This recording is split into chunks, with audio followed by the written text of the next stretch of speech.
नमस्कार। मेरी वीडियो देखते हुए पेरेंट्स के फ्रेंड्स के फ़ोन आए कि किस्से कहानियों की बहुत बात करते हो, कोई टॉपिक सेलेक्ट करके कोई कहानी सुनाओ। तो मेरा मन हुआ कि एक कहानी सुनाता हूँ आपको। और आज की जो कहानी है वो लैंग्वेज के ऊपर है कि हम कैसे शब्दों का प्रयोग करते हैं और कैसे भाषा हमारे जीवन में बहुत डिसीजिव रोल प्ले करती है कि हम कैसे सेंटेंसेस सेलेक्ट कर रहे हैं, कैसे वर्ड सेलेक्ट कर रहे हैं। अब आपने देखा होगा कि कई बार हम कह देते हैं कि शट अप, उसकी जगह हम ये भी कह सकते हैं कि कीप साइलेंस। दोनों का मतलब तो एक ही है, लेकिन कहने का अंतर हो गया। अगर कोई किसी चीज़ से टकरा गया है, किसी में टकरा गया है, तो ये कह देना कि अरे भाई अंधा है क्या, और ये कहना संभल कर भाई ध्यान से। फ़र्क है दोनों में, मीनिंग सेम है, मैसेज सेम है, लेकिन प्रेजेंटेशन का फ़र्क है। बहुत पढ़ लिख लिए, लेकिन अगर भाषा का अच्छा प्रयोग नहीं किया, हमारी वाणी मधुर नहीं है, अच्छे शब्दों का प्रयोग नहीं किया, तो कोई फ़ायदा नहीं है। आपको एक कहानी सुनाता हूँ मैं। एक बार एक राजा था, जंगल में शिकार करने गया, बहुत दूर निकल गया। अब बहुत आगे निकल गया, काफ़ी टाइम हो गया, राजा को प्यास लगी, अपना डेरा जमा लिया वहीं पर। राजा ने अपने एक सैनिक को कहा भी जाओ पानी लेकर आओ। सैनिक गया, एक कुएं के पास एक वृद्ध व्यक्ति बैठा था। ही वॉज ब्लाइंड, अंधा था। उसे सैनिक गया उसके पास, ए बूढ़े आदमी पानी दो। उसने कहा क्षमा कीजिए, मैं आपको पानी नहीं दूंगा। वो आते जाते लोगों को पानी पिला रहा था। सैनिक घोड़े से उतरा नहीं, वैसे जैसे आया था वैसे ही वापस लौट गया। उसने राजा को बताई बात।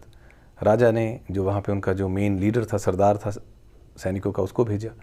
वो गया, उसने भी वही कहा, ए बूढ़े आदमी तूने मेरे सैनिक को पानी देने से मना किया, पानी दो, मुझे राजा के लिए पानी लेके जाना है।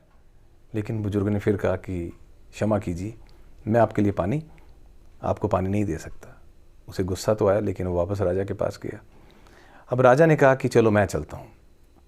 राजा गया वहाँ पर। राजा ने कहा कि नमस्कार हे वृद्ध पुरुष, मुझे बहुत प्यास लगी है, कृपया मुझे पानी पिलाइए। वही आदमी जिसने पहले उन लोगों को जवाब दिया था, वो मुस्कुराया। उसने राजा को पास बिठाया और बड़े सत्कार के साथ पानी पिलाया। फर्क कहाँ था? सैनिक भी उसका मुंह देखने लगे। तो राजा ने कहा कि फर्क सिर्फ वाणी का था। पानी तुमने मांगा, पानी मैंने मांगा, लेकिन मैंने प्रेम पूर्वक आग्रह किया तो मुझे जो चाहिए था वो मिला। तो मैजिक वर्ड्स बचपन में बच्चों को सिखाए जाते हैं, sorry, thank you and please. वो सिर्फ मार्क्स लेने के लिए सिखाए जाते हैं?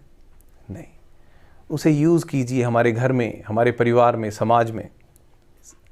हम बड़े हो गए तो भी इन वर्ड्स का यूज़ करें। कोई बात नहीं, घर पे मम्मी कुछ पकड़ा रही है चीज़, थैंक यू मम्मी। पापा ने कुछ दिया, थैंक यू पापा। बच्चे ने अपने लिए कुछ किया, थैंक्स अ लॉट डियर। इन शब्दों का हम इस्तेमाल करें। कुछ गलती हुई है, सॉरी बेटा। इससे कोई फ़र्क नहीं पड़ेगा। सारी उम्र निकल गई सीखने में, पढ़ने में, लिखने में, लेकिन वर्ड सिलेक्शन प्रॉपरली हम कर पाए या नहीं कर पाए, ये हमारी सच्ची शिक्षा की ओर संकेत देता है। और ज़्यादातर प्रॉब्लम्स, चाहे वो पॉलिटिशियंस हों, चाहे मीडिया में हम देखें, चाहे घर में या समाज में देखें, भाषा के कारण आती है, हमारी वाणी के कारण आती है। अच्छे शब्द अच्छे रिश्ता कायम करते हैं। कठोर अप्रिय शब्द जो है वो अच्छा एक एनवायरनमेंट, एक वातावरण क्रिएट नहीं कर सकते। आप सब, चाहे वो छोटे हों बड़े हों, अच्छी भाषा का प्रयोग करें, अच्छे शब्दों का प्रयोग करें, बहुत अच्छा माहौल हो जाएगा। आप सबको मेरा बहुत नमस्कार।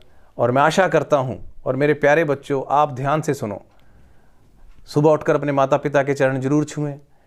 आप उनसे सम्मानपूर्वक बात करें, अपने से छोटों से भी, और एक दिन ऐसा होगा कि सब कुछ अच्छा ही अच्छा हो जाएगा। धन्यवाद। आपका दिन मंगलमय हो।